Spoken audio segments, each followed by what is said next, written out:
Hola, hola, ¿me escuchan? Sí, se escucha. Perfecto. Ya. Vamos a dar comienzo entonces a esta segunda clase de cátedra, que es del capítulo 2. Ya antes de mencionar, justamente ahí me estaban diciendo que subí la materia antes. Nosotros, los nombres que teníamos de consolidación vienen del semestre pasado, donde la consolidación se hace un poquito más adelantado en el curso, ¿ya? Ahora son introducciones. Entonces, la idea es que nosotros vamos a abrir con lo que es la clase para que después ustedes, cuando lean la materia, les sea más fácil leerla, ¿ya? Y profundizarla. Y la van a ir trabajando mientras van avanzando en los laboratorios y las actividades, ¿ya? Así que eso. Por eso es que la consolidación era un nombre antiguo que nos había quedado en el programa, ¿ya? Eso. Claro, ahí como decía Hans, el semestre pasado, cuando nosotros subíamos la materia antes, estaban ustedes todavía con el lab anterior, entonces de alguna manera generaba un choque eh, en la planificación de ustedes mismos, dado que tenían una materia nueva activa, pero todavía estaban trabajando en el laboratorio anterior.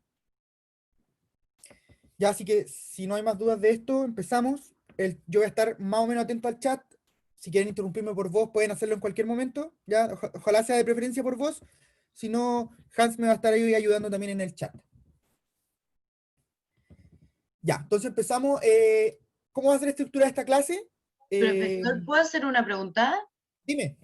Es que lo que pasa es que quería saber que las actividades como presenciales, o sea, en clases, iban a ser más o menos siempre como de la dificultad de la que fue la pasada, porque yo por lo menos encontré que estaba muy difícil, encontré que era más difícil estructurar como la actividad en clases que la tarea misma, o por lo menos a mí me pasó eso, entonces quería saber como cuál va a ser el nivel de dificultad de todas las actividades al final evaluadas, porque por ejemplo yo no la entregué porque en verdad no supe qué hacer, igual me dio lata porque como que se entiendo que está la oportunidad de que uno pueda hacer preguntas en el laboratorio y todo eso, lo encuentro demasiado bueno, pero a mí me pasó que ni siquiera sabía cómo estructurarla en mi cabeza, entonces me costó mucho y por eso tampoco pude aprovechar bien la hora de preguntas y al final fue como todo un colapso. Entiendo. Mira, en general la primera estructura, como incluye modelación, es difícil utilizar quizá la ventana de Discord, dado que recién está leyendo el enunciado. Lo que podemos hacer es subir el enunciado un poco antes para que ustedes ya lo tengan leído cuando empiece la sesión de consulta. Y como te digo, probablemente no te pase lo mismo porque en modelación tú tienes que, claro, plantear o pensar cómo vaya a desarrollar el problema. Pero en los demás laboratorios que son mucho más aplicados, creo que no voy a tener ese problema, ya sobre todo porque son problemas mucho más cortos, son puntuales. Ahora voy a ver más o menos al final de la clase, vamos a hacer algunos ejercicios tipo para que vean qué onda van lo que viene ahora, ¿ya? Por eso no creo que se debería repetir algo así como, no sé cómo partir, tengo que primero pensar el problema, plantearlo y después me van a salir las dudas. Creo que es una naturaleza de lo que es modelar en general, ¿ya? Así que Profe, tiendo a pensar que no debería ocurrir de nuevo.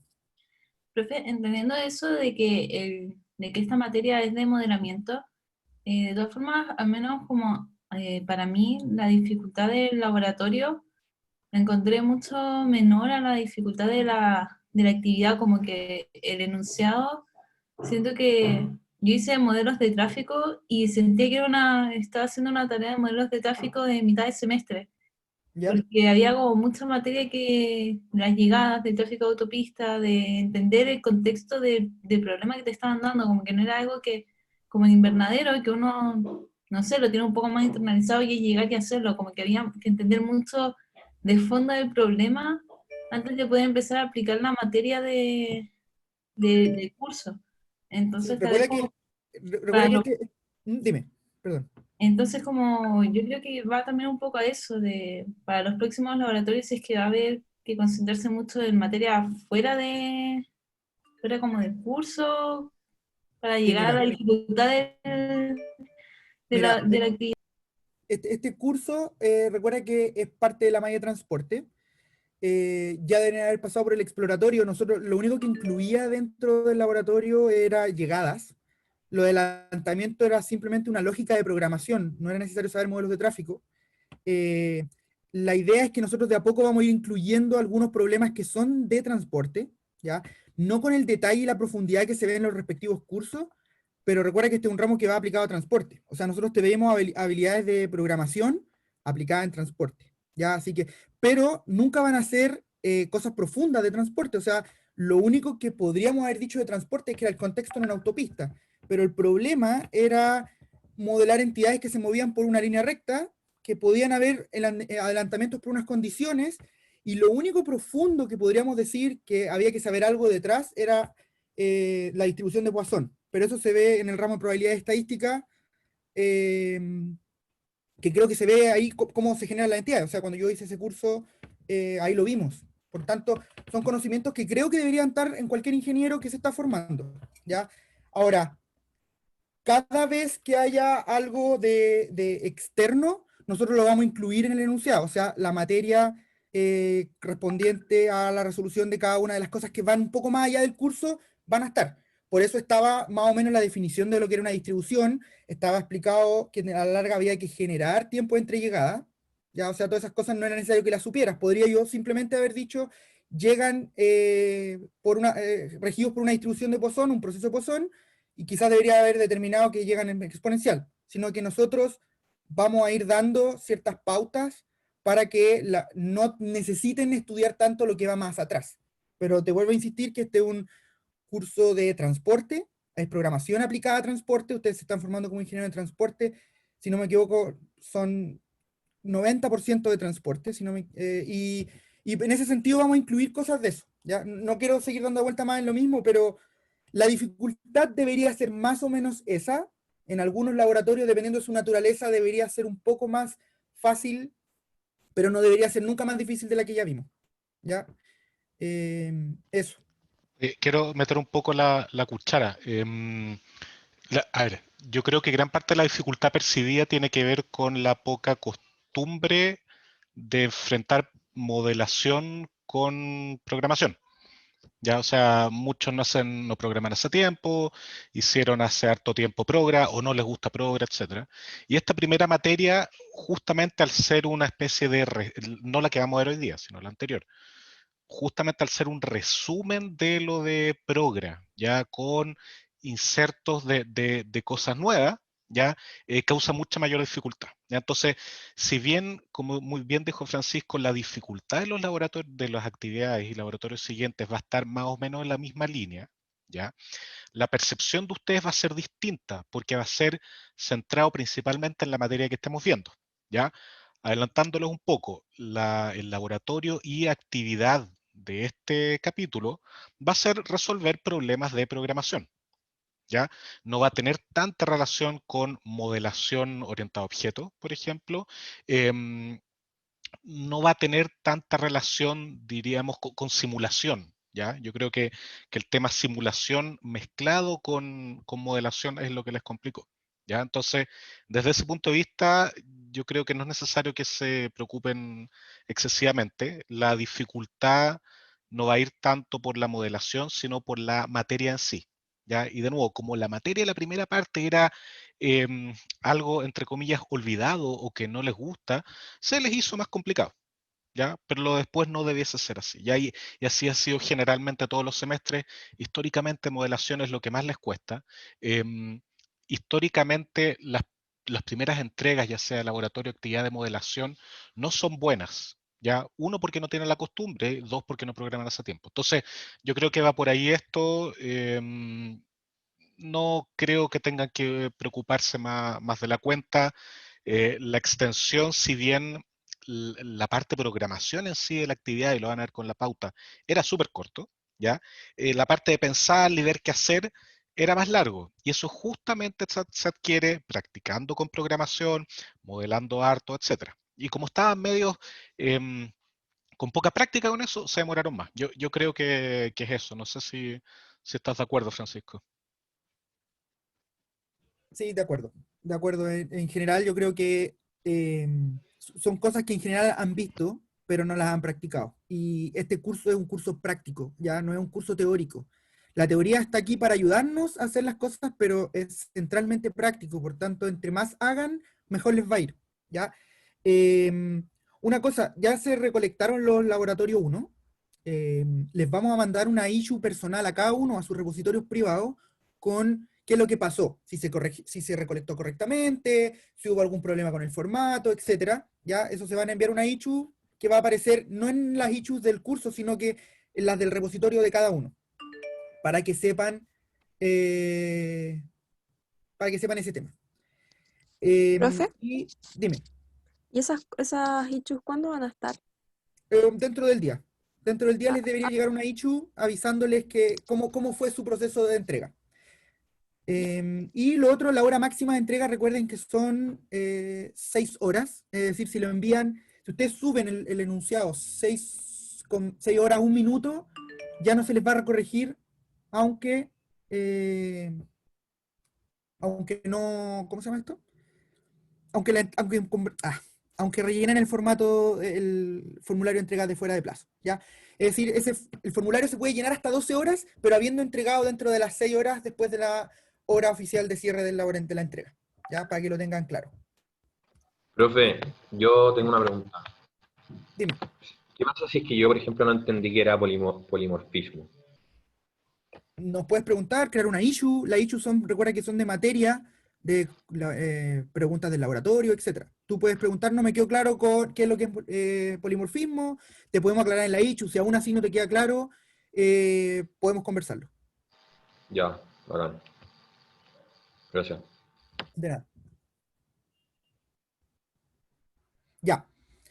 Entonces, para no dilatar más la introducción, empecemos con este capítulo 2, ¿ya? Que es de estructuras de datos y algoritmos. En la primera parte del módulo vamos a ver lo que es estructura de datos. La parte teórica, vamos a terminar con unos pequeños ejercicios y uno de más o menos muestra de lo que vendría siendo un laboratorio. Y la parte 2, Hans va a seguir con lo que es algoritmos. ¿Ya? Entonces, aquí es súper importante estudiar por su cuenta. Pero ¿cómo se estudia esta materia? Ya, recuerden que esta introducción no cubre todo el material disponible en GitHub, solo lo fundamental. El detalle de cada uno de los contenidos lo pueden ir revisando en los cuadernos que ya están subidos en la materia. Y es importante que estudien la materia para profundizar estos contenidos. Ya nosotros aquí vamos a revisar lo que son las estructuras más utilizadas dentro de los laboratorios, ¿ya? Pero hay algunas que no las vamos a ver y no las vamos a precisar en detalle para que después lo vean ahí.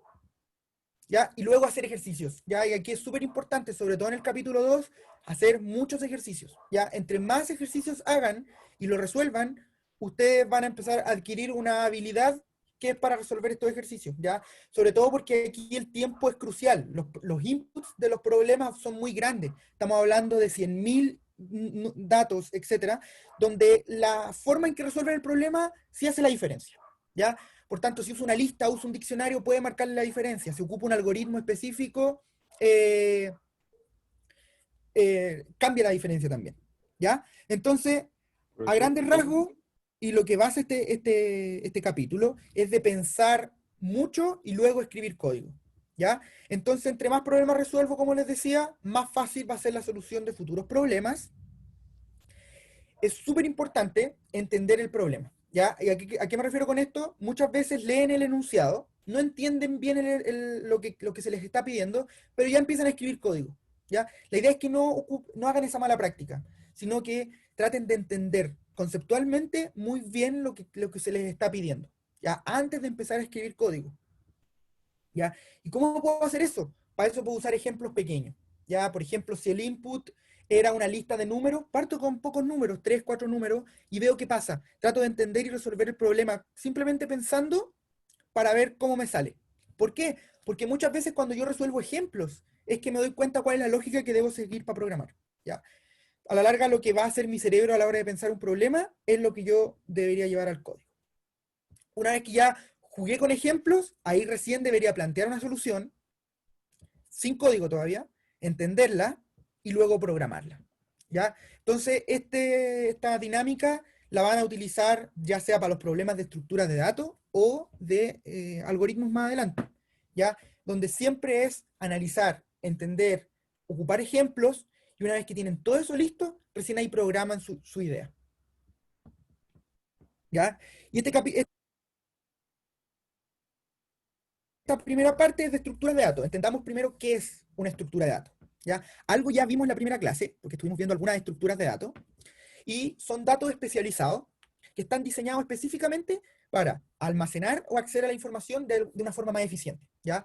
Recuerden que teníamos los tipos de datos básicos, que eran los int, los float, los strings, etcétera, y los booleanos, y esto es una estructura un poco más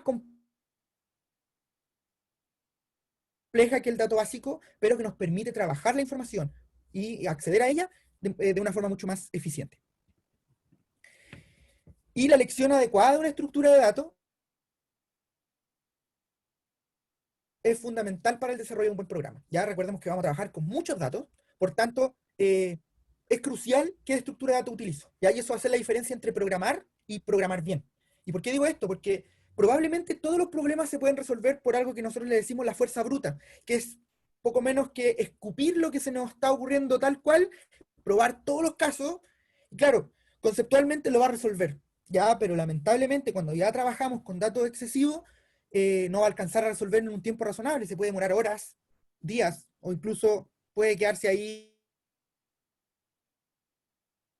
por uno, si uno lo calcula, puede dar hasta años, muchas veces, si uno no lo piensa bien, ¿ya?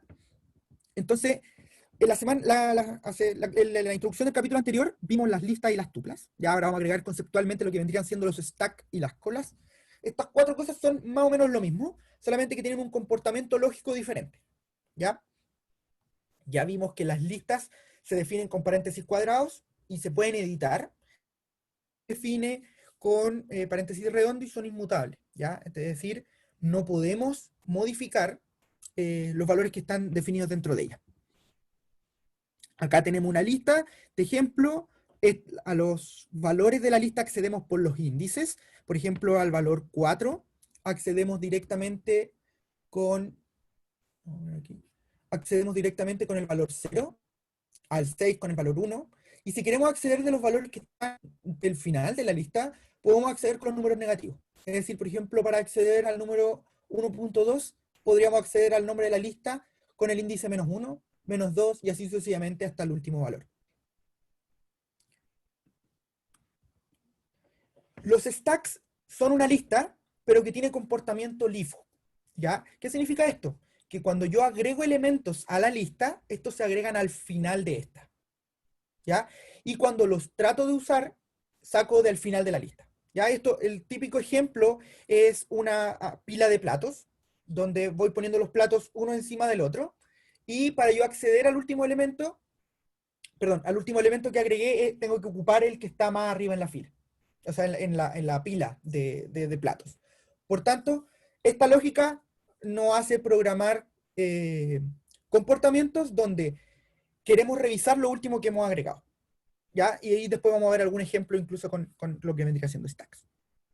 Y las colas tienen un comportamiento FIFO, donde el elemento que agrego se ubica al final de la fila, igual que en los stacks, pero a la hora de atender o revisar un elemento, va a ser el primero, ¿ya? Por ejemplo, si en la cola que tengo acá, el último que se agregó hubiera sido el 1.2, igual el primero que reviso es todos los que están antes del 1.2, partiendo por el 4, el 6, etc. En cambio, en el LIFO, llegó el 1.2 y este es el primero que atiendo, luego el 1, etc.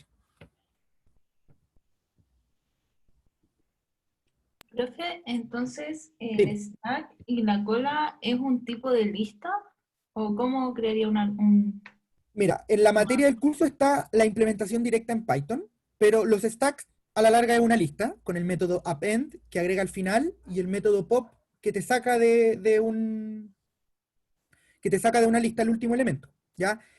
Las colas, también existe una estructura que uno puede importar y puede ocuparlas, o también puede crearla uno mismo, ocupando una lista y haciendo pop 0 para poder sacar el primer elemento, y haciendo append para agregar al final. A la larga, más que una estructura de Python, es una forma de pensar, ¿ya? Ya. Y la lógica de acá, de esto, lo que vamos a ver en estructuras de datos y lo que van a ver después en algoritmos, son formas de pensar más que estructuras de Python mismas, ¿ya?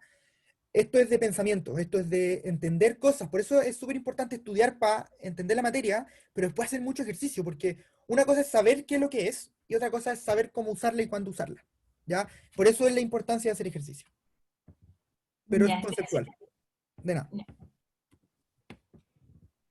Ya, entonces, seguimos con lo que es diccionario y sets. La clase pasada vimos los diccionarios, que se definen con paréntesis de llave. Y a diferencia de las listas, no hay un orden establecido entre los objetos que están dentro. Ya es decir, aquí tenemos valores el 4, el 1.2, el 6, pero accedíamos a ellos por llaves.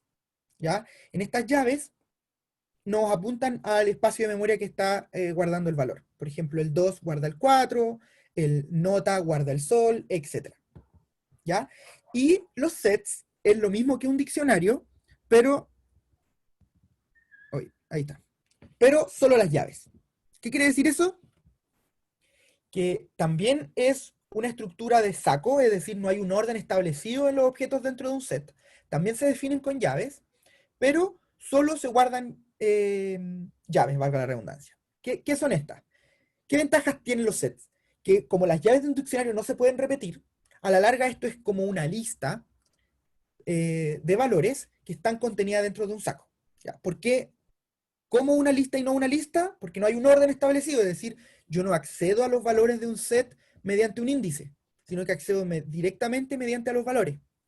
Por tanto, si yo quisiera tener una lista, pero que no se repitan los elementos, podría convertirla en un set y luego nuevamente convertirla en una lista.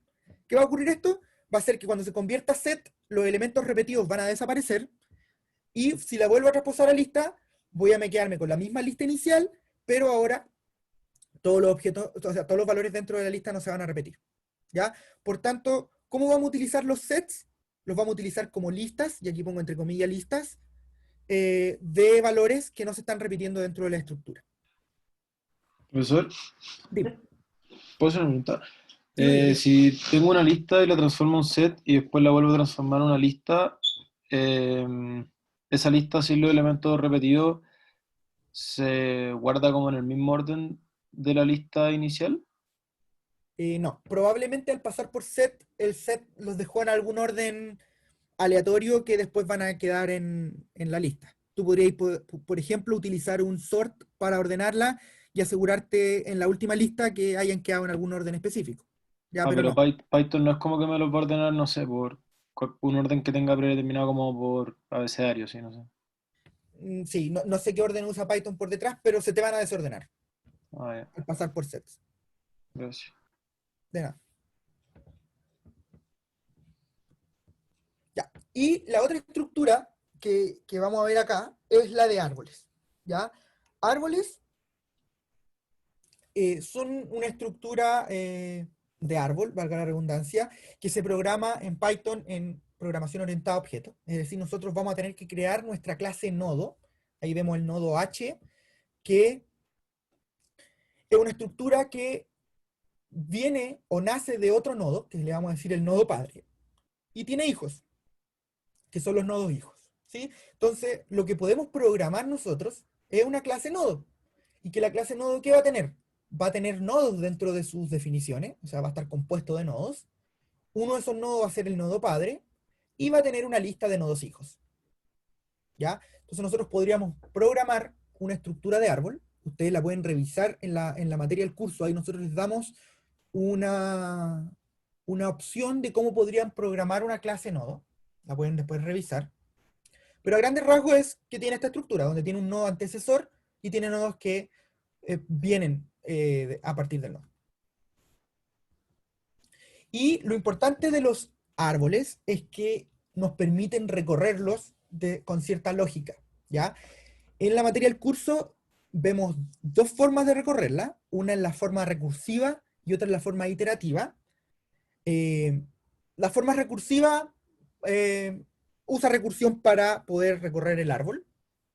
Y acá vamos a ver la forma iterativa, que a la larga nos vamos dando una lista de instrucciones para ir recorriendo los nodos. Y uno de ellos es el método BFS, que hace una búsqueda de los nodos en amplitud.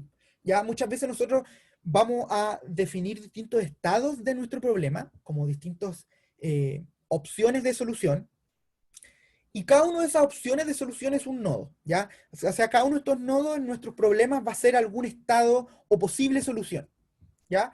Y a partir de esa solución podemos hacer cambios, o pequeños cambios, y eso nos va a generar una nueva solución, etc.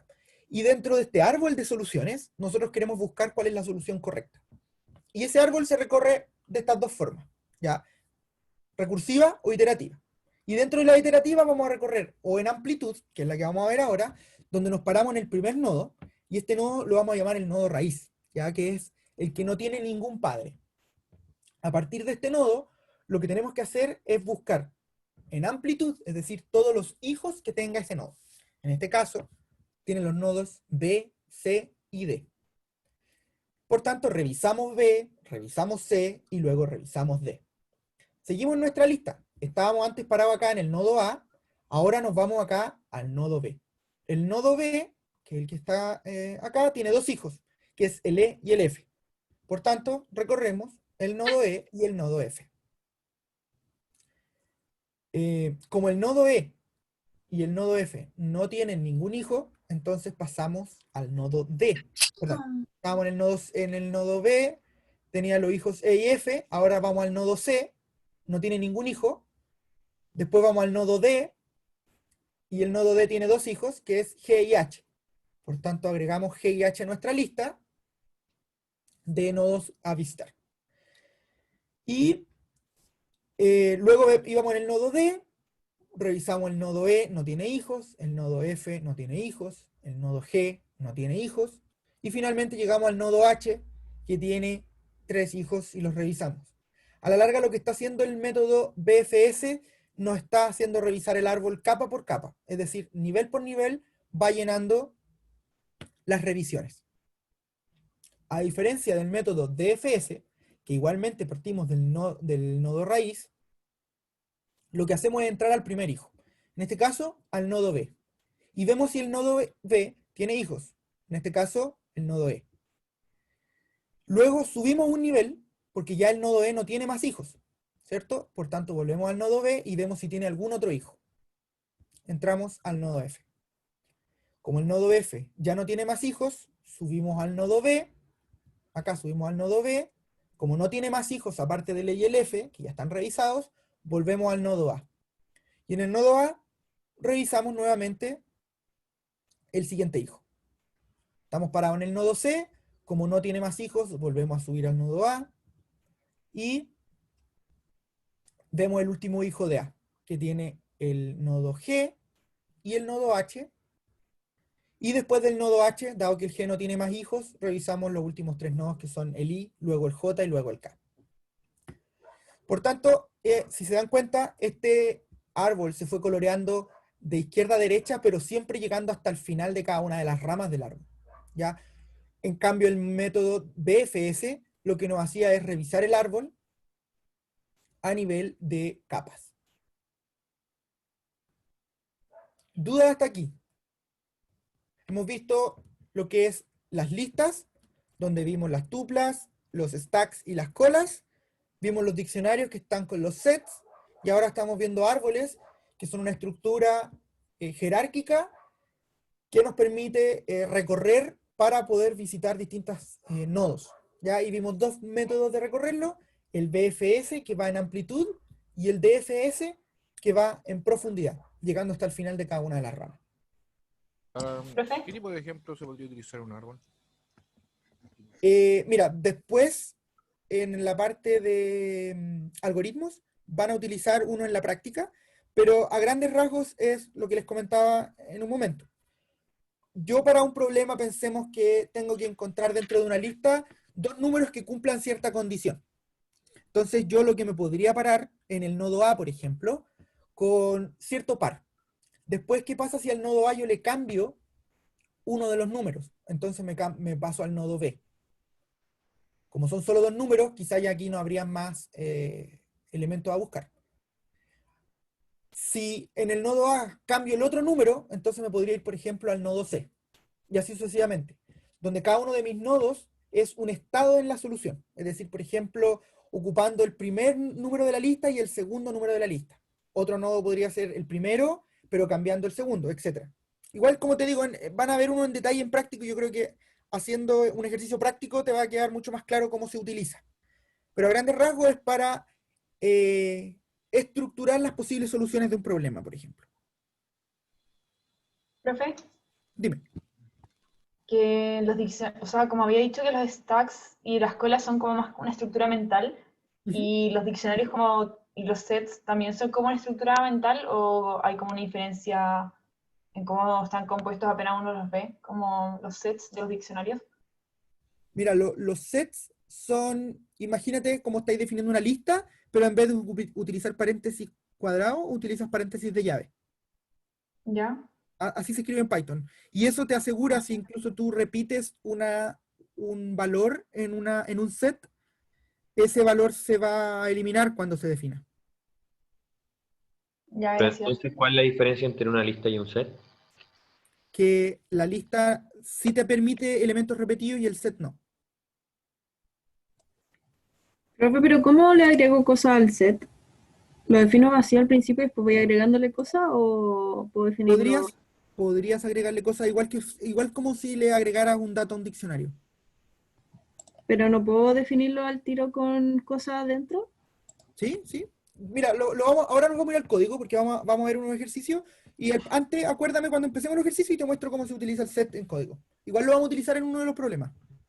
Pero es que tengo una duda, es que si lo escribo con llave igual que los diccionarios, ¿cómo el programa va a saber que son distintos?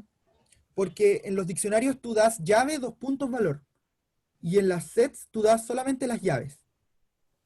Coma, llave, etc. Ah, ya.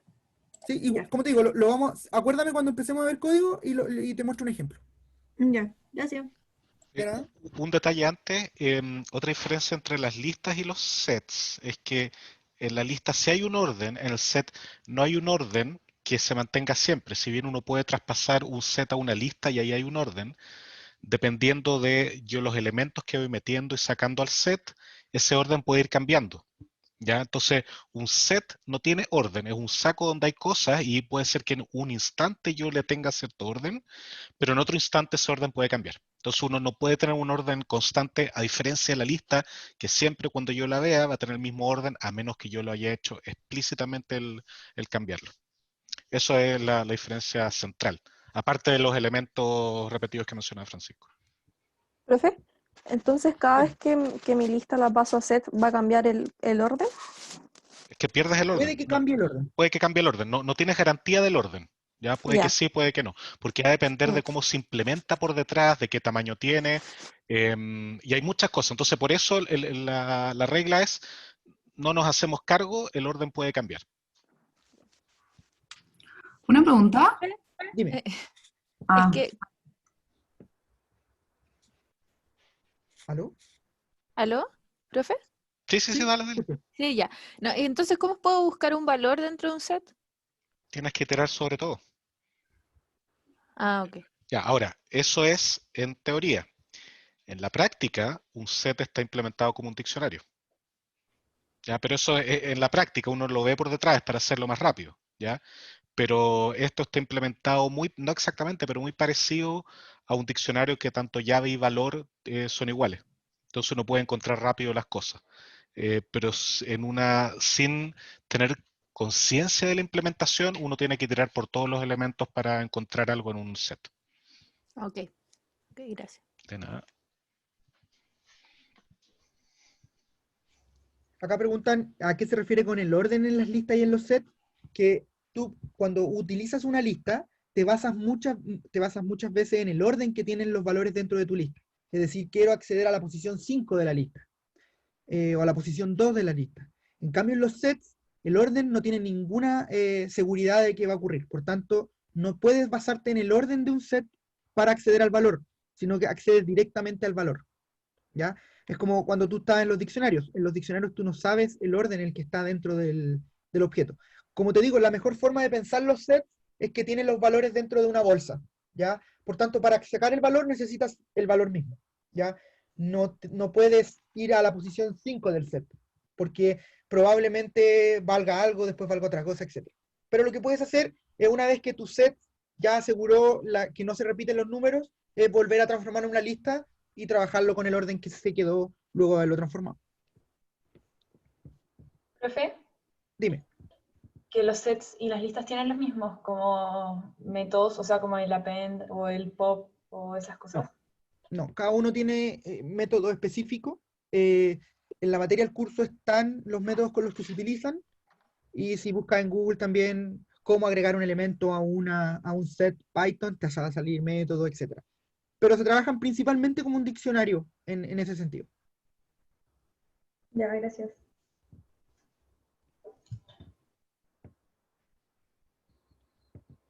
Ya, seguimos. La otra estructura es grafos. Los grafos pueden ser dirigidos o no dirigidos. Y la gran diferencia entre estos dos con lo que era los árboles a la hora de programarlos, es que acá ustedes también van a programar, por ejemplo, la clase nodo. Podrían además incluir la clase arco, y los nodos tienen relación entre nodos, y los arcos tienen relación entre arcos y nodos, ¿ya? Entonces, de alguna manera, ustedes van a tener su clase nodo, van a tener su clase arco, y van a relacionar dentro de los nodos y los arcos las relaciones que existan con las demás estructuras. Por ejemplo, en un nodo específico, van a ustedes tener arcos que entran, arcos que salen, o nodos de los que viene, nodos a los que va, etc. O, por ejemplo, en un nodo dirigido, donde no hay una dirección específica, sino que pueden decir, ok, tengo el nodo 2, ¿cuáles son los nodos vecinos? Etc. Y esto va a depender de la naturaleza del problema, cuando no sea específicamente un árbol, sino que sea como una lógica de cómo estás recorriendo un problema, por ejemplo, un laberinto o algo por el estilo. Uno podría utilizar un grafo para modelar la situación, ¿ya? A la larga, son cosas que les pasamos para que tengan conciencia de que existen, y si en algún momento su solución creen que va por programar una de estas estructuras, sepan que existen, sepan que hay métodos, y nosotros en la materia del curso les damos algunas pautas de cómo utilizarlas, ¿ya? Listo, esas son las estructuras que vamos a ver en la clase, ¿ya? Estamos bien con la hora, creo. ¿Ya? Así que ahora vamos a ver ejercicios. Ya vamos a hacer un par de ejercicios. El primero lo vamos a hacer solo pensando, y los otros dos vamos a resolverlos con código después. Pero siempre pensando los primeros, haciendo esta idea de pensar, pensar, pensar, y luego ir al código, ¿ya? Entonces, veamos algún ejercicio. Este es bien sencillo, pero nos ilustra más o menos el proceso que tenemos que hacer. Dada una lista de enteros, retorne la misma lista, pero con todos los ceros al final de esta, ¿ya? Entonces, dentro de los pasos, lo primero es entender el enunciado. ¿Qué nos piden? Ah, ya. El input es una lista de enteros. O sea, voy a tener una lista de números, ¿ya? Y lo que tengo que retornar es la misma lista, tal cual está, pero con los ceros al final. Es decir, voy a tener que mover todos los ceros que encuentre dentro de la lista, y los voy a tener que tirar al final, ¿ya? Entonces, eso es el enunciado. Lo entendí, perfecto. Entiendo muy bien lo que me están pidiendo. Sé que lo que tengo que recibir de input, perfecto, una lista de enteros. ¿Qué tengo que retornar de output? También una lista de enteros. ¿Sí? ¿Cuál es la única diferencia entre el input y el output? Que los ceros van a ir al final. Después nos tenemos que dar algunos ejemplos sencillos, pensar formas que vamos a abordar este problema, ver si se puede mejorar, y luego programarla, ¿ya? Entonces, démonos un ejemplo. Pensemos en el ejemplo 20604. Si entendimos el problema bien, debiésemos saber que deberíamos retornar la lista 264, y los dos ceros que aparecen, moverlos al final. 0, 0. ¿Ya? Por tanto, ahora podríamos pensar cómo podríamos hacer la solución. ¿Alguien me puede dar alguna idea? Yo aquí tengo una propuesta, podemos discutir la que me digan, pero a ver si a alguien se le ocurre algo. Dale. Y iterando y comparando. Ya. Y intercambiando como los valores. Ya, puede ser intercambiar los valores, perfecto. A mí se me ocurría, profe, iterar sobre la lista y ¿Ya? ver si es que el iésimo elemento es igual a 0, ¿Ya? hacer pop y después append. No sé si es valioso. Perfecto, sí, me suena bastante razonable tu solución. Oh, había pensado en eso mismo. Profe, Genial. como para ahorrarse esas cosas, podríamos hacer otra lista que es la que vamos a entregar, y ir ¿Ya? iterando sobre los de esta lista, y si es 0, lo sacamos, y si es el que corresponde, lo ponemos, y dependiendo del número de ceros, lo agregamos al final. Perfecto. Ya, incluso esa misma que me acabas de decir es la que yo tengo aquí en el PowerPoint. ¿Sí? Entonces nosotros vamos a iterar la lista, partimos por el número 2, y lo comparamos con 0. Decimos, este 2 es igual a 0. Si es igual a 0, nos saltamos el espacio, y si no, lo guardamos y lo copiamos en una nueva lista. ¿Sí? Y actualizamos el K, que va a ser la cantidad de elementos que tiene nuestra nueva lista. Entonces ahora K vale 1. Luego iteramos. Ahora pasamos al 0. Ese 0 es igual a 0, en este caso es un 0, por lo tanto simplemente nos saltamos el número. Y ahora estamos en el 6, verificamos como no es 0, lo guardamos en nuestra lista, actualizamos nuestro valor del largo de la lista que llevamos, y seguimos iterando. El 0 simplemente nos lo saltamos, y llegamos al último número, que es un 4, es distinto de 0, por tanto lo guardamos, y finalmente actualizamos el valor de nuestra lista. Y ahora hacemos un for desde el i igual 3 hasta 5, o hasta 4 en verdad aquí, 0, 1, 2, 3, 4, hasta 4, que es el largo de la lista original, ahí hay un typo, y rellenamos con ceros, que fueron las veces que nos saltamos. Así que de esa forma se podría solucionar. Yo los invito, porque este no lo vamos a ver en código, es súper sencillo, yo los invito a que después de la clase lo programen y vean cuán fácil les puede salir. Y esto es lo que yo me refiero con tratar de pensar primero. Aquí todavía no hemos puesto nada de código, simplemente pensamos en una idea de cómo solucionarlo, y ahora habría que llevarlo al código. Ya yo los invito a esa segunda parte de llevarlo al código, que lo hagan ustedes. Y ahora vamos a ver dos problemas. Vamos a dejar el primero aquí introducido en el PowerPoint. Vamos a pensarlo de la misma forma que pensamos este, y después vamos a resolver además otro más directamente en el Colab, que nos vamos a ir después. Ya, este es nuestro problema 1 entonces. Dada una cadena de texto que utiliza los paréntesis redondos, cuadrados y de llaves, determine si se encuentra balanceado o no. ¿Ya? Nosotros los enunciados les vamos a especificar mucho más a qué nos referimos, por ejemplo, aquí con balanceada, pero no quería llenar tanto el PowerPoint. Entonces, pero aquí balanceada hace referencia de que sea válida, es decir, que no haya una apertura de paréntesis solo, o que hayan doble cierre paréntesis y que nunca estén abiertos, etc. Ya a la larga que cada paréntesis esté correctamente cerrado y cuando corresponde. Entonces lo primero que tenemos que hacer es entender el enunciado. Vamos a recibir una lista de paréntesis, y lo importante es saber si está ordenado o no, o sea, si está balanceado o no. Nos vamos a dar ejemplos sencillos igual que el anterior, y vamos a ver cómo lo podemos solucionar. Entonces, nuestro ejemplo podría ser este. Si recibimos, y acá arriba, abre, cierra paréntesis, aquí abro paréntesis redondo, abro paréntesis de llave, y abro paréntesis cuadrado, y aquí los cierro en el mismo orden que los fui abriendo, debiésemos retornar true, porque hay una estructura balanceada. Mientras con cosas del estilo, abro otro y después cierro con uno que no corresponde al último que abrí, entonces deberíamos retornar false, igual con este donde abrí y cerré con otro tipo de paréntesis. ¿Ya? Aquí se me quedó una palabra, escapó, pero les quería preguntar con qué se les ocurre resolverlo. ¿Alguien me dice alguna idea cómo podemos aquí resolverlo? Ya está la pista de stack, si a alguien se le ocurre con otra idea, genial, para que las discutamos. Pero no entendí bien a qué se refiere con balanceada, sorry. Balanceada es, por ejemplo, esta que está acá, donde abro paréntesis, redondo, abro paréntesis cuadrado, aquí debería cerrar paréntesis cuadrado antes que el redondo, ¿sí?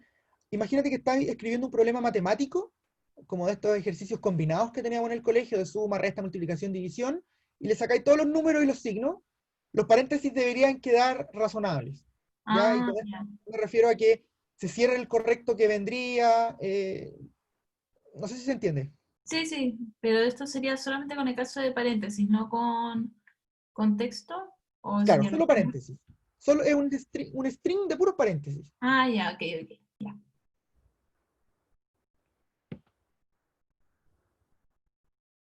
Ya ahí dicen Facundo DFS o BFS, o sea, ¿se le ocurre construir un árbol? Me gustaría saber cómo se te ocurriría construir un árbol.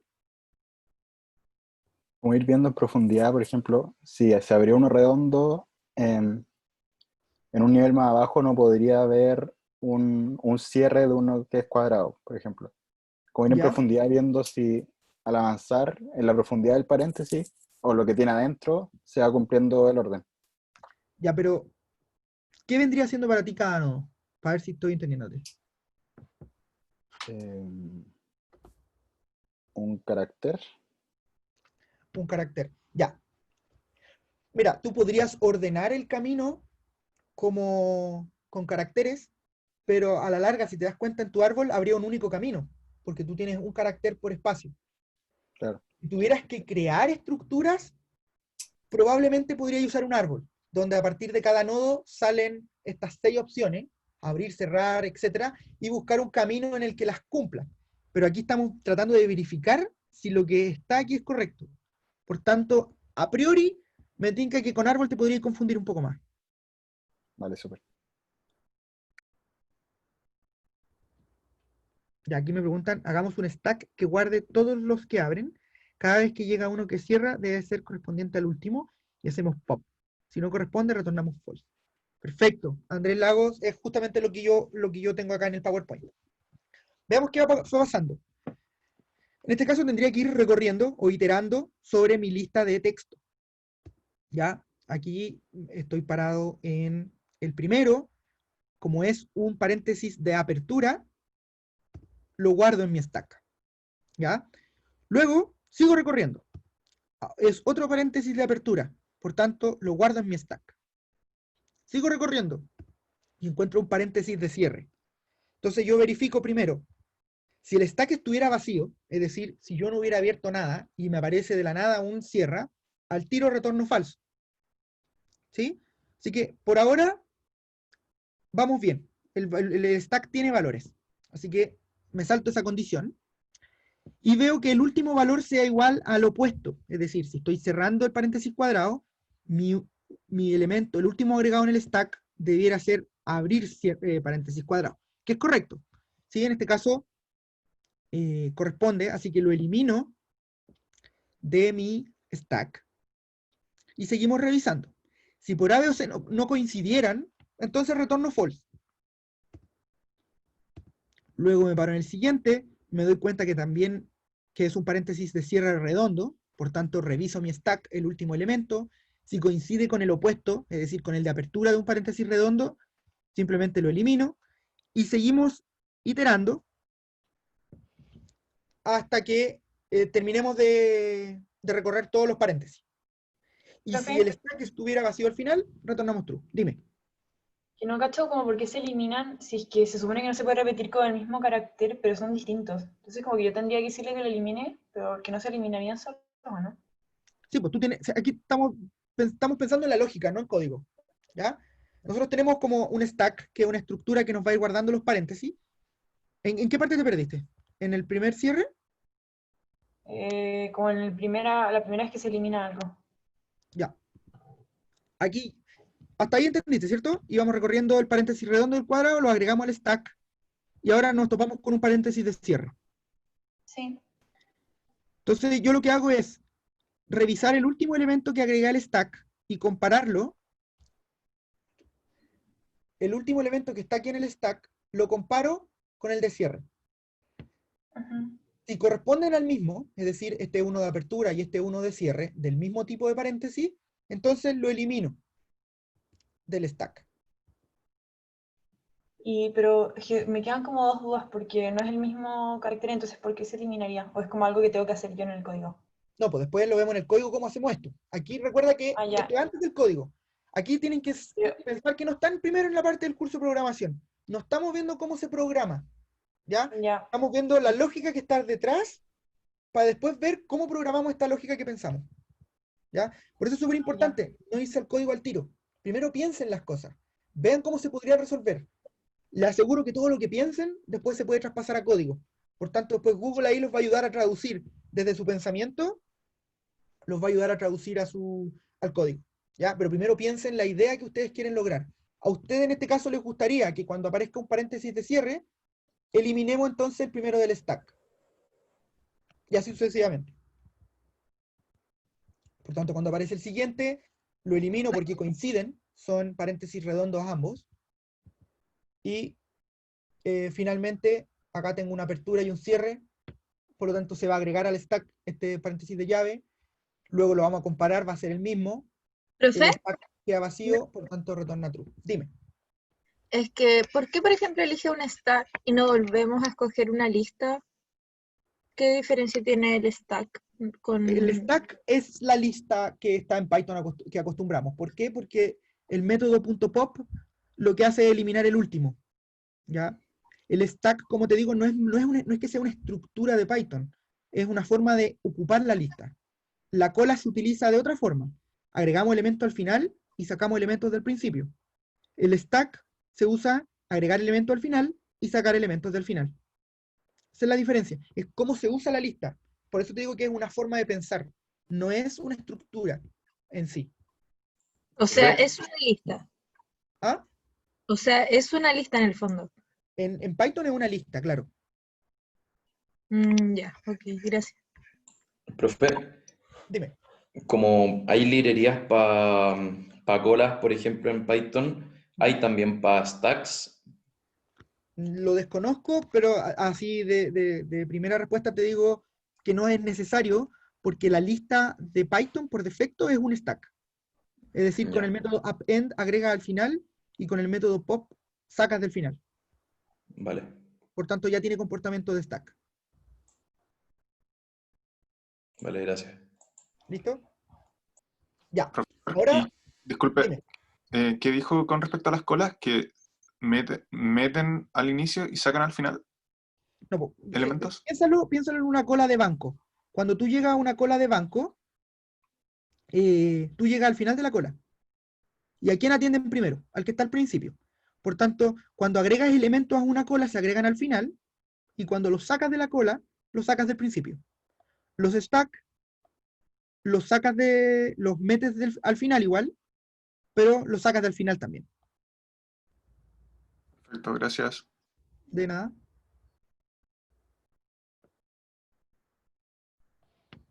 Ya. Entonces, este mismo problema de los paréntesis, ahora lo vamos a programar. Ya, así que voy a parar la presentación para irnos a cola. Point options. Ya. Profe, es que no escuché bien. Entonces, los tags se meten y se sacan del final. Claro, piénsalo en una pila de platos. Una pila de platos, tú vas dejando platos uno encima del otro, y pensemos que dejaste los platos sucios y ahora los quieres lavar. El último que vas a lavar es el primero que pusiste en la mesa. Por tanto, tiene un comportamiento al revés que una cola. Perfecto. Recuerden, esto es conceptual, esto es entender cómo yo voy a usar la lista. En algunos problemas me va a servir utilizar una cola, en otros problemas me va a servir utilizar un stack. Pero es como, ¿cómo lo piensan? Sáquense de aquí un poco el tema de la programación en sí. Es cómo yo resuelvo el problema, usando qué lógica. ¿Una lógica LIFO o una lógica FIFO? ¿Ya? Ya voy a parar la presentación, voy a abrir Google Colab y vamos a darle acá. Share.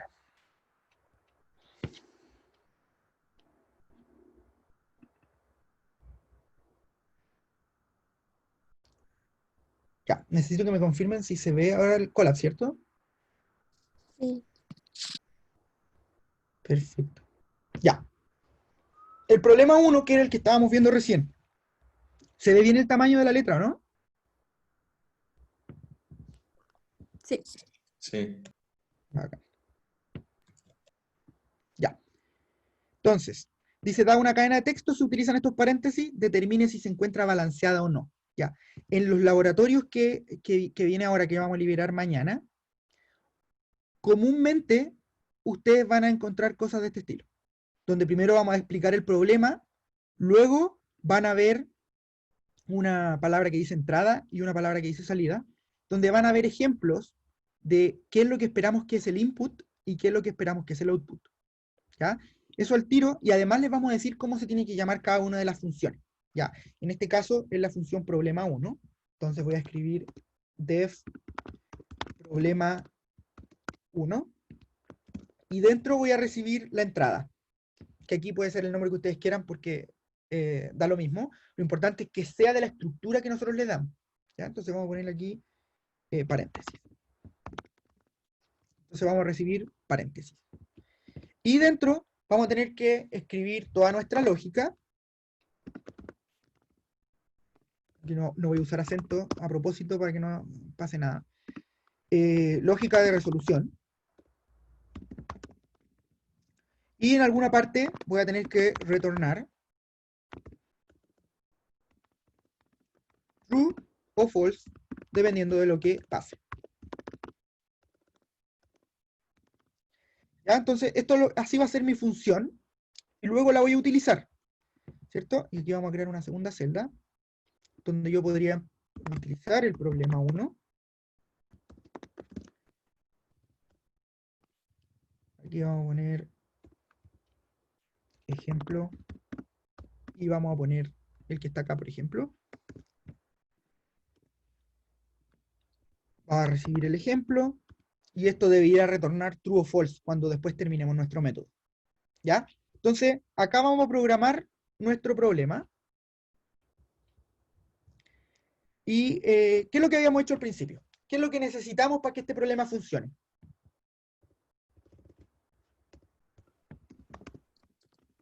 Un stack. Un stack, ¿cierto? Vamos a llamarle stack. Vamos a llamarle stack y va a ser una lista vacía que la vamos a utilizar para ir guardando nuestros paréntesis que abren. ¿Y ahora qué tenemos que hacer? Ir agregando lo que me aparezca en el ejemplo, ¿no? Exacto. Vamos a hacer un for, vamos en el EP de paréntesis, in paréntesis. Por tanto, dentro de este for, P va a ser cada uno de los paréntesis en el orden que estén entregados. ¿Qué tenemos que reconocer ahora? Los tipos de paréntesis, ¿o no? Exacto. Entonces podríamos crearnos, o alguien que me dice algunas, ¿cómo podríamos identificar los tipos de paréntesis? Meterlo a una lista, puede ser. ¿Ya? Todos. Perfecto. Entonces podríamos crear aquí, y aquí yo las voy a separar un poco. Voy a poner apertura, y voy a crear una lista con, por ejemplo, el paréntesis redondo, el paréntesis cuadrado, y el paréntesis de llave. Y voy a poner aquí los paréntesis de cierre, y los voy a poner en el mismo orden que los de arriba. Aquí voy a cerrar el paréntesis redondo, aquí voy a cerrar el paréntesis cuadrado, y aquí voy a cerrar el paréntesis de llave. Profe, si es que no conociéramos los paréntesis, ¿sería opción usar un set para tener todos los caracteres que van a entrar? ¿A qué te refieres si no los conociéramos? No sé, si es que el string que nos fueran a dar hubieran como, no sé, 5 paréntesis nuevos que no conocemos, que se vayan a implementar, por ejemplo, que más y menos sea un paréntesis de cierre y para abrir y cerrar, por ejemplo. ¿Se podría Claro, usar un set para sacar los...? Si tuvieras más de uno, por ejemplo, si tuvieras otros caracteres que no están ni cerrando ni abriendo, ¿a eso te refieres, o no? Como que hubieran números y signos O más. sea, que el enunciado defina nuevos paréntesis. Por ejemplo, que un paréntesis nuevo sea que abra con suma y cierre con el signo menos. ¿Ya? Entonces, para eso, si es que nosotros no conocemos eso, se puede usar un set para obtener los caracteres en vez de definir listas si no conocemos. Ah, te entiendo. Claro, tú podrías ocupar un set para obtener todo lo que tiene tu string sin repetir.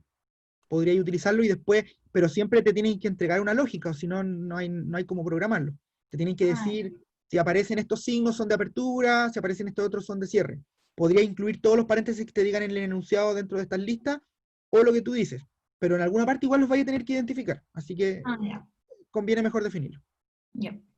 Aquí mi lógica es, crear una variable lista de apertura, una variable lista de cierre, y están en el mismo orden, los redondos, los cuadrados y los de llave. ¿Sí? Eso es mi previo antes de resolver. O sea, creo un stack vacío y dos listas. ¿Sí? Y ahora lo que voy a hacer es iterar, ¿cierto? Pero aquí hay una pregunta, dice, sobre funciones. ¿Existe algún método para restringir el tipo de input permitido? ¿O solamente se pueden hacer... Sí, mira, la última actualización de Python permite eso. Puedes controlarlo tú, de alguna manera, como estás diciendo ahí, pero claro, puedes revisar la documentación nueva de Python que permite como especificar, oye, este input tiene que ser de este estilo. Ya, entonces.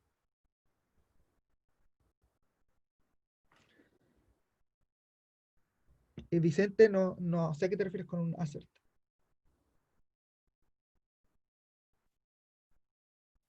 Ya, ya, ok. Ya, entonces, ¿qué tenemos que hacer ahora según lo que ya estuvimos revisando? ¿Qué haríamos con P dentro del for? Perfecto. If P en apertura. Gracias, Giovanni. ¿Qué hacíamos si P está en apertura? Lo agrego a la lista, al stack. Lo agrego a la lista. ¿Y cómo lo agregaría a mi stack? Append. Bien, entonces stack.append y aquí pongo P. O sea, ahora mi stack ya tiene, cada vez que encontramos un paréntesis que se abra, se va a ir agregando al stack. ¿Qué pasa ahora?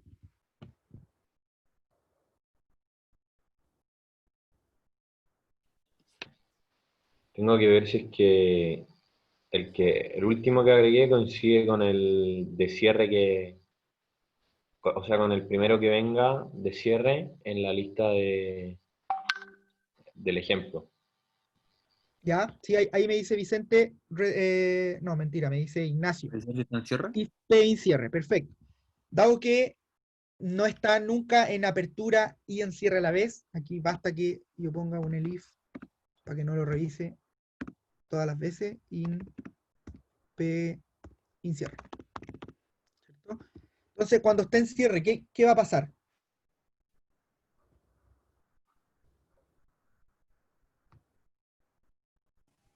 Hay que revisar si el último que se agregó en el stack es el mismo. Ya, perfecto. Entonces vamos a guardar el último del stack. ¿Cómo hacemos? Sacamos el último del stack. Incluso lo podemos sacar directamente con pop. ¿Qué es lo que hace este método pop? Tiene doble uso. Por un lado, remueve del stack el último elemento y además el método .pop nos retorna el último elemento que sacó. ¿Ya? Por tanto, ahora en último tenemos el último elemento y además el stack tiene el último menos. O sea, se lo sacó. ¿Cómo tendría que ser este if que va aquí?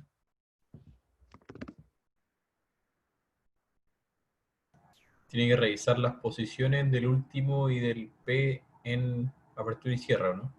Perfecto. Sí, aquí voy a hacer una salvedad que estoy leyendo aquí en el chat. Dice Clemente, hay que hacer un if por si el stack está vacío. Correcto. Sí, podríamos agregar, cuando es de cierre, y encontremos uno de cierre, si el stack estuviera vacío, también tenemos que retornar false, porque significa que se está cerrando algo que no se ha abierto nunca. Por tanto, aquí podríamos poner un if si el len del stack es igual a 0, entonces ya sabemos que está malo, así que retornamos false. ¿Sí? Si este if no se cumple, entonces seguimos probando. ¿Y qué estamos probando? Lo que estábamos viendo recién, y que alguien que habló me dijo lo que hay que hacer, que es revisar a la larga el que está en el stack con el que estamos revisando. ¿Cuál es el que estaba en el stack? El último, ¿cierto? Pero, y aquí respondiendo a la pregunta que no sé quién me la hizo cuando estábamos terminando el PowerPoint, ¿cómo podemos comparar si son en verdad distintos? Dado que yo creé una lista de apertura que están en este orden, donde el 0 es el redondo, el de llave es el cuadrado es el segundo y así sucesivamente, están en el mismo orden que en el de cierre, yo podría preguntar cuál es el índice del último. El último es un índice, o sea, es uno de apertura, entonces yo podría poner apertura.index de último, ¿cierto? Y eso me va a retornar el índice 0, 1 o 2 de el que saqué recién dentro de la lista de apertura. ¿Ya? Profe, Dime. pregunta, mi P, que no lo hemos definido, ¿qué va a hacer? No, pues si lo definimos. Recuerda que aquí dijimos for P en paréntesis. Por tanto, si le pasamos este que está acá abajo, donde dice ejemplo, en la primera iteración va a ser este elemento. En la siguiente iteración va a ser este otro elemento. Recuerda que los strings son iterables. Por tanto, si yo lo meto dentro de un for, la variable que está en el iterador pasa a ser cada carácter del string. Por tanto, P es un paréntesis. Profe, Dime. nunca puedo como hacer una condición que iguale strings. Por ejemplo, pongo comilla, el paréntesis igual a... O sea, Sí, como claro. que... O sea, es que, a ver, ¿se puede igualar eso, no? Sí, pues tú podrías ir... Ah, pero si tú igualas este con este, Sí. te va a retornar false. ¿Por qué? Porque son distintos.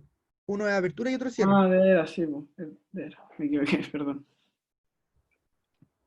Ya, entonces, acá lo que estamos sacando es la posición de el último carácter que saqué del stack dentro de la lista de apertura. Por tanto, me puede retornar 0, 1 o 2. Y ese lo quiero comparar con el que estoy revisando, que sabemos que es uno de cierre, porque me metí al elif de cierre. Por tanto, lo quiero comparar, es decir, si es distinto, de apertura, perdón, de cierre ahora, punto index de P.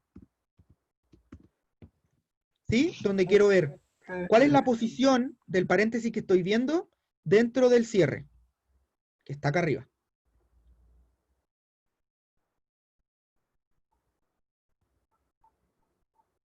¿Se entiende toda esa parte? No, profe, yo no entiendo por qué usa P en vez de, ¿cómo se llama? De cierre ahí. No, porque cierre, ¿qué es cierre? Cierre es una lista que tiene todos estos elementos. ¿Ya? Y yo le estoy preguntando, ¿cuál es la posición dentro de esta lista del paréntesis que estoy analizando? Pensemos que es el primero. Entonces me va a retornar 0. Yo quiero saber si 0 es igual o distinto del último que había guardado en el stack. ¿Cierto? Pero también le voy a sacar el índice, que está acá. Pensemos que me retorna 0. Si este me retorna 0 y este me retorna 0, significa que estábamos hablando del mismo paréntesis. ¿Se entiende, no? Perfecto. Sí, sí. Ya. Y si son distintos, entonces tengo que retornar falso. Si son iguales, tengo que seguir revisando. Recuerden que hay que revisar una condición más. ¿Cuál es la que estaría faltando?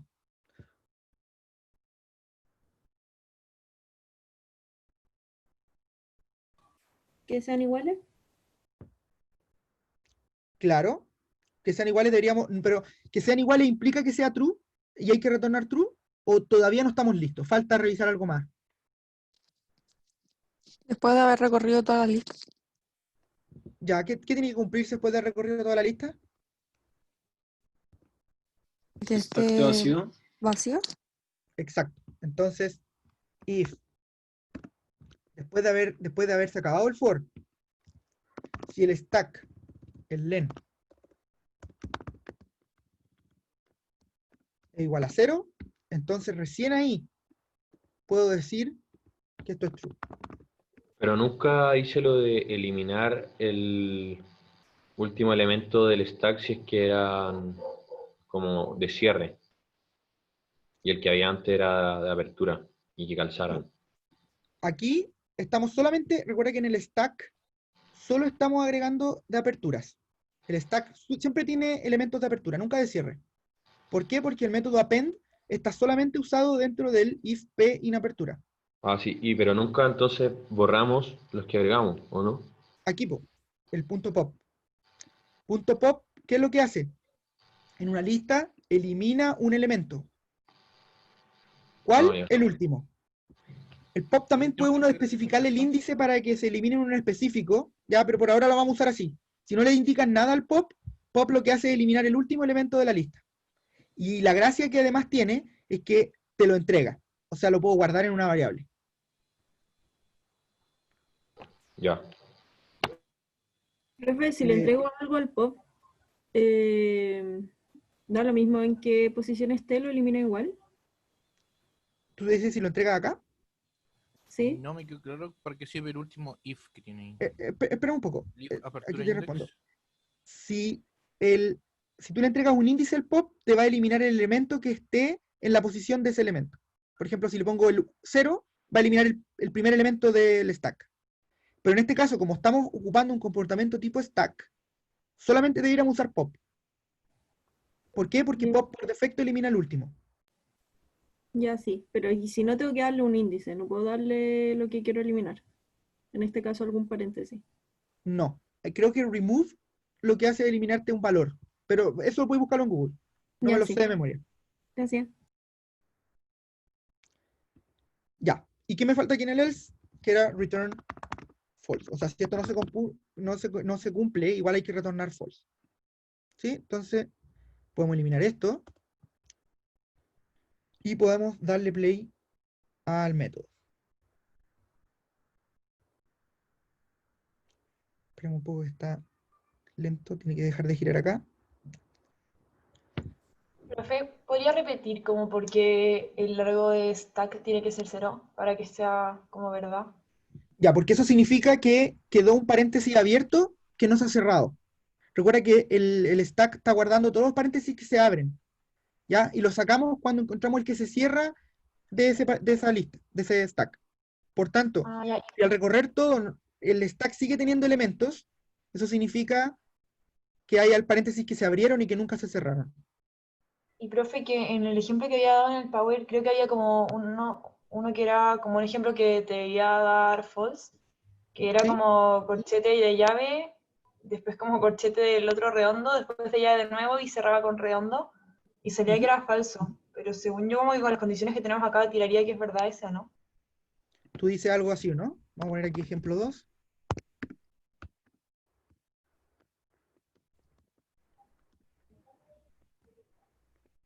Sí, eso. Algo así, ¿o no? Porque igual iría como encontrando y borrando, ¿o no? Mira, pensémoslo aquí por mientras. No sé qué le pasó a esto que no ocurre. Voy a actualizar la página. Ya. Este paréntesis redondo se está abriendo, ¿cierto? Se aguardaría en el stack, acá en esta fila, en esta línea, ¿cierto? Después habría otro que se abre. Por tanto, el paréntesis cuadrado también se agrega al stack. Después viene uno de cierre. Por tanto, nos iríamos a esta parte. Y no coincidiría el que se está cerrando con el último que agregamos en el stack. Por tanto, va a tirar false. Ah, ya. ¿Sí? Porque este retornaría índice Puede que me 0. equivoque, pero de todas maneras no debería igual retornar false, incluso si dice que son iguales.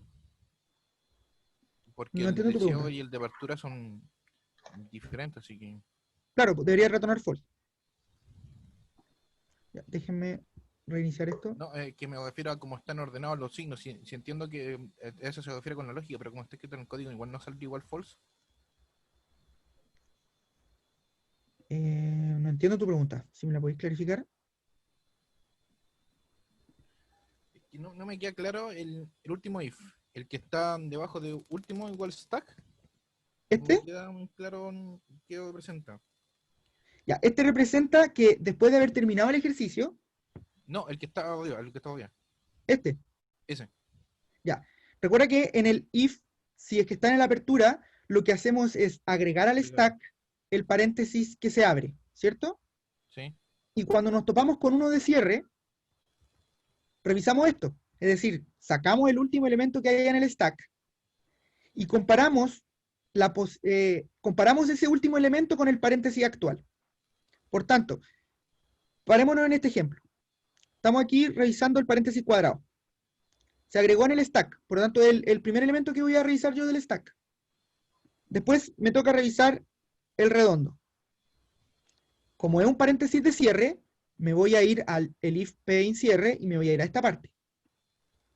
Y voy a sacar el último elemento del stack. ¿Cuál va a ser el último elemento del stack? El paréntesis cuadrado que agregué recién, ¿cierto? Sí. Y voy a comparar, oye, ¿el paréntesis cuadrado corresponde con el paréntesis redondo?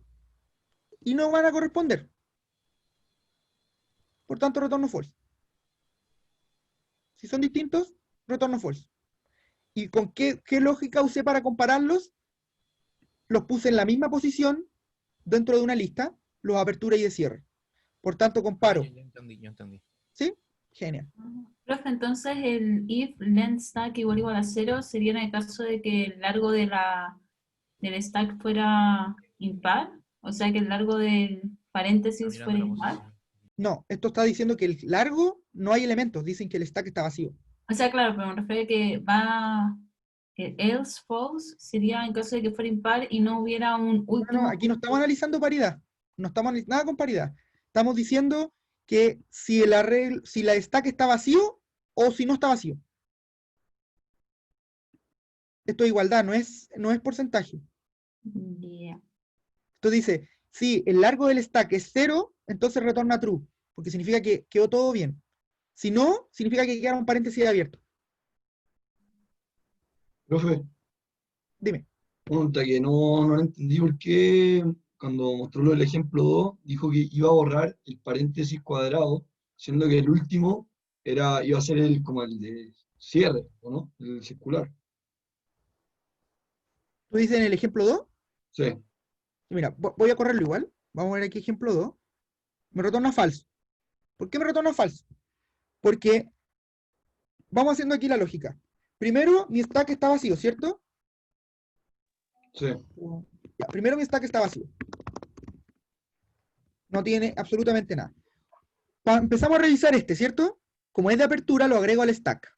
Por tanto, ahora el stack, ¿qué tiene adentro? Tiene un paréntesis redondo, ¿cierto? No, un cuadrado, ¿no? Redondo, pues es el primero que abre. Ah, ya. ¿Sí? Perfecto. Ahora me toca otro redondo. Perdón, otro de apertura, que es cuadrado. Entonces ahora el stack agrega un nuevo elemento,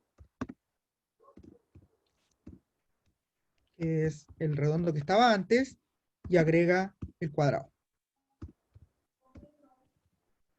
¿Sí? Sí. ¿Y ahora qué me toca hacer? Me toca revisar Cierra. uno que cierra. ¿Y qué pasa cuando me toca uno que cierra? Saco el último elemento del stack. ¿Quién vendría siendo el último en este caso? El cuadrado. ¿Cierto? Ese es el último. Y comparo la posición del último dentro de el de apertura. ¿Cuál vendría siendo la posición del último en el de apertura? Sí, pero ahí no sería el cuadrado el cuadrado de cierre. El cuadrado. No, El pues que sí, aquí uso son los de último. apertura, pues mira. El stack guarda solo los de apertura. Ya. Perfecto. ¿Sí? Y este es el último de los de apertura, que tiene posición 1.